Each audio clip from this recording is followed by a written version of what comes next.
Hello बच्चों। तो चलिए अपना प्रश्न देखते हैं। विद्युत क्षेत्र की तीव्रता और विभव के बीच संबंध स्थापित करें। तो इस प्रश्न में अपन को विद्युत क्षेत्र और विभव के बीच में संबंध स्थापित करना है।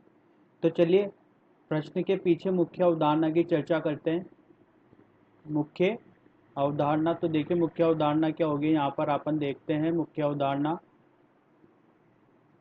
ये अपन के पास एक बिंदु आवेश है, धनात्मक Q। r दूरी पर एक बिंदु है P, और अनंत पर एक आवेश रखा हुआ है अपन का Q नॉट। ठीक है। जब अपन इस Q नॉट को बिंदु P पर लाएंगे तो यहाँ पर एक विद्युत क्षेत्र के विपरीत कार्य करना पड़ेगा। तो जो कार्य यहाँ पर होगा प्रति एकांक आवेश पर, वही क्या कहलाएगा, अपन का बिंदु P का विभव कहलाएगा।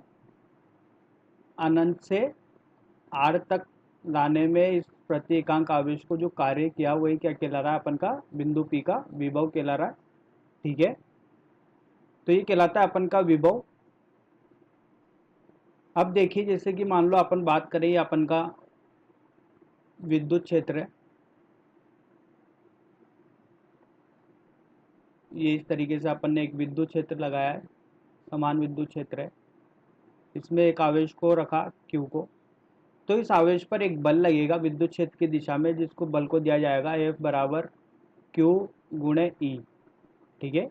उस आवेश का परिमाण गुणे वहाँ पर जो अपन ने विद्युत क्षेत्र लगाया है। तो इस वजह से अगर ये धनात्मक है तो, और अगर यही आवेश अगर मान लो ऋणात्मक होता तो इस पर बल लगता विद्युत क्षेत्र के विपरीत दिशा में, F बराबर माइनस QE। ठीक है। तो इस तरीके से यहाँ पर विद्युत क्षेत्र में आवेशों पर बल लगते हैं। ठीक है। वो बल दिया जाता है F बराबर QE से दिया जाता है। ठीक है। तो इसी अवधारणा के आधार पर अपन इनके बीच में संबंध स्थापित करते हैं। तो देखिए अपन एक चित्र के माध्यम से इसको पहले समझने का प्रयास करते हैं। यह अपन का एक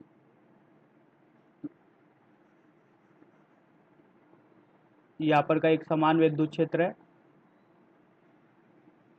ये एक समान विद्युत क्षेत्र लगाया है अपन ने। ठीक है। इसमें दो बिंदु लिए, ये पहला बिंदु और ये दूसरा बिंदु। दोनों के बीच की दूरी जो यहाँ पर है वो है dr। बिंदु एक पर अपन ने आवेश रखा Q। ठीक है। तो इस आवेश पर बल लगेगा विद्युत क्षेत्र की वजह से इधर की तरफ। और अगर मैं बाहरी बल की बात करूं तो बाहरी व्यक्ति द्वारा जो बल लगेगा वो लगाया अपन ने विपरीत दिशा में, F बराबर QE। जब अपन 1 से 2 तक जा रहे हैं, ठीक है, तो अपन ने बाहरी व्यक्ति द्वारा बल लगाया विपरीत दिशा में। जा किधर से किधर रहा है, ये 1 से 2 पर जा रहा है विद्युत क्षेत्र होने की वजह से। तो विद्युत क्षेत्र की वजह से बल तो इधर की तरफ लगा, लेकिन बाहरी की वजह से बल लगा F बराबर QE।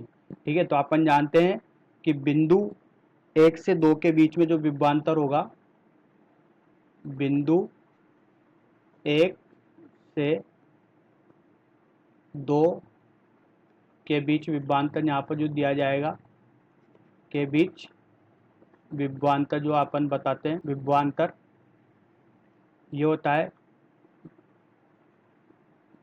V2 माइनस V1 बराबर वर्गडन बाहरी व्यक्ति द्वारा बटे आवेश Q। ठीक है। तो अपन इसको ऐसे लिख सकते हैं, डेल्टा V बराबर कार्य बाहरी व्यक्ति द्वारा बटे आवेश। ठीक है। अब देखिए बिंदु 1 से 2 तक जाने में बाहरी बल द्वारा किया गया कार्य, बिंदु 1 से 2 तक जाने में बाहरी बल या बाहरी व्यक्ति द्वारा किया गया कार्य जो यहाँ पर अपन देखेंगे, वो देखिए किस तरीके से देखेंगे। ये कार्य होता है, अपन जानते हैं, बराबर बल गुणे विस्थापन। ठीक है। तो देखिए यहाँ पर अगर मैं बाहरी बल की बात करूँ या बाहरी कार्य की बात करूँ तो ये होगा माइनस, क्योंकि विपरीत दिशा में F बराबर क्यू ई गुणे डेल्टा आर, उसका विस्थापन कितना है, डेल्टा आर है। ठीक है, तो यहाँ पर अपन के पास कार्य आ गया। अब देखिए अपन जानते हैं विभव बराबर होता है या डेल्टा वी बराबर होता है बाहरी बल द्वारा किया गया कार्य बटे आवेश। तो यहाँ से मैं क्या लिख सकता हूँ, Q गुणे डेल्टा वी बराबर माइनस क्यू ई गुणे डेल्टा आर। क्यू से क्यू कट गया, तो यहाँ से अपन को विद्युत क्षेत्र बराबर मिला माइनस, इसको अपन डेल्टा आर की जगह अपन लिख सकते हैं, डी आर की जगह अपन डेल्टा आर लिख दें। ठीक है, अगर परिमित लंबाई की बात की जाती है तो यहाँ से लिख सकते हैं डेल्टा वी बटे डेल्टा आर। ठीक है, या अपन इसको इस तरीके से भी लिख सकते हैं, अगर दूरी बहुत नगण्य है, बहुत छोटी है, तो डी वी बटे डी आर, इसको इस तरीके से भी लिख सकते हैं।